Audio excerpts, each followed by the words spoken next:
Through my father that I would come to know Servite, a place of faith and tradition, and an old cranky football coach named Larry Toner. When I told my father that I didn't want to attend an all-boys Catholic high school, he was very supportive. No, he was. He said, "I'll support whatever you want to do. The only condition is you have to call Coach Toner and tell him you're not coming." So I quickly decided Servite was the place for me. Some decisions are easier than others. Servite not only prepared me for college, but it prepared me for life. Servite taught me to be self-sufficient. It taught me that failure is only a temporary condition, and I failed quite a lot. Time and time again, I failed in the classroom, I failed on the football field, but it was Servite's teachers and coaches that again and again gave me a second chance, and I thank all of you for that. School taught me compassion, and most importantly, it taught me faith and service. Our motto, Credo ut intelligam, I believe so I may understand. It's not through this motto that I learned faith and service, but through the example of those that came before me. People like Mr. Steve Berline, who when a classmate, Jeff Shear, was diagnosed with ALS, he led a group of fellow classmates to his aid to help him in his fight. Stuff like that goes a long ways with young men. It's something I'll never forget. This would probably be a shorter speech if I told you all the things that Servite didn't do for me. I can't thank you enough for this. I've been blessed with immeasurable good fortune, and I'm not talking about football. I have an unbelievable wife, Natalie, two amazing, beautiful children, my girls Kennedy and Chandler, unbelievable support group, and the rest of my family and friends, and a lot of you who are here tonight who've had an incredible impact on my life. In the end, I think Servite wasn't a choice, but a grand gift. Words can't describe what it is you've done for me, but I thank you, all of you, and those who helped create a foundation for me to make the right choices. Lastly, in my football career, I've been fortunate enough to play on some pretty tremendous teams and play with some incredible players. As a center, I've had the rare honor of being able to snap to some pretty incredible quarterbacks. A highlight for me was the last career snap to Vinny Testaverde, Heisman Trophy winner from Miami.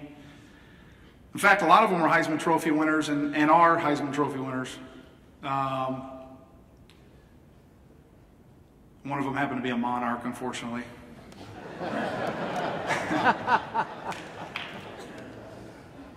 Of all the quarterbacks I've ever snapped to, no quarterback carries greater weight with me than my high school quarterback and friend, Ryan Kofelt.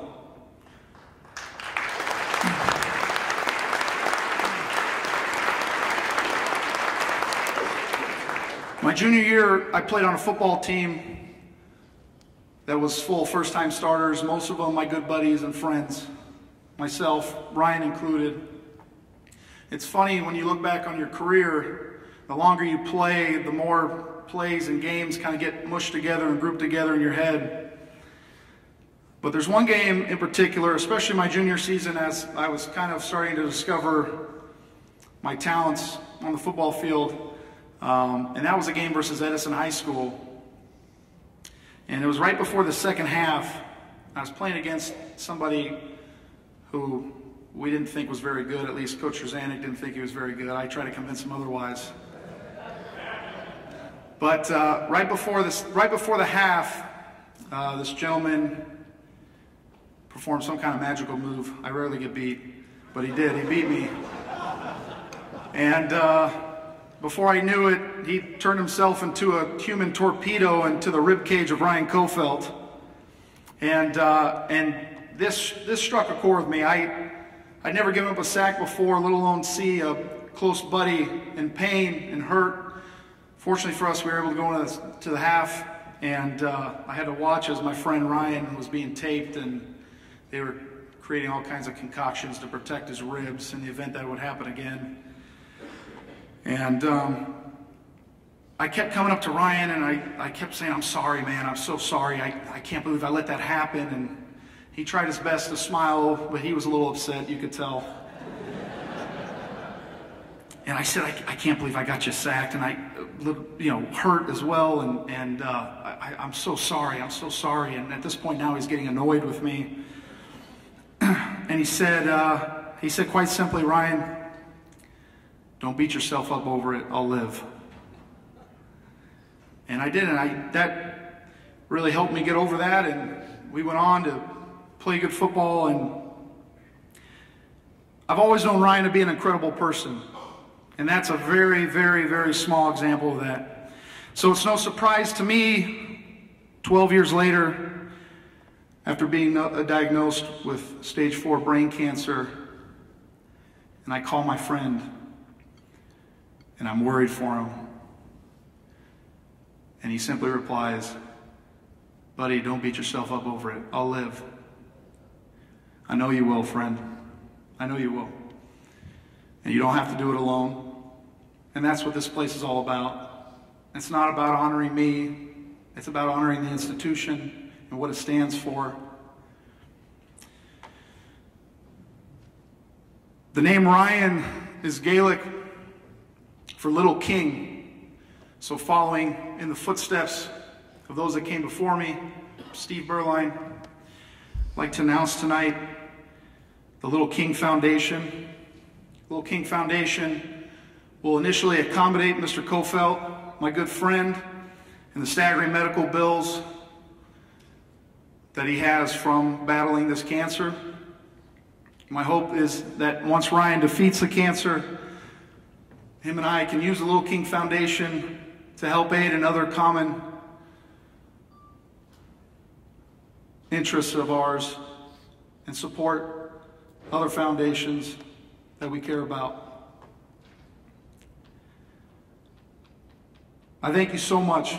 This is a tremendous award. I hope I continue to represent this great institution with as much honor, courage, and respect as I can muster. Thank you so much.